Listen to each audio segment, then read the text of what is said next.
بسم اللہ الرحمن الرحیم۔ السلام علیکم۔ آج ہم اپنا سبق نمبر 10 پڑھیں گے، ہماری نبی حضرت محمد صلی اللہ علیہ وسلم کے ساتھی۔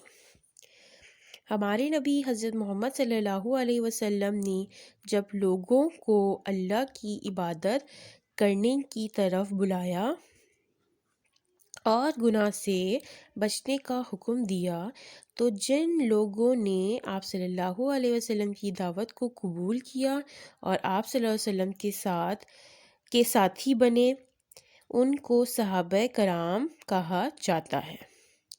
صحابہ کرام رضی اللہ تعالیٰ عنہ نے آپ صلی اللہ علیہ وآلہ وسلم کا ہر طرح سے ساتھ دیا اور آپ صلی اللہ علیہ وسلم کی دعوت کو پھیلانے کے لیے ہر تکلیف برداشت کی۔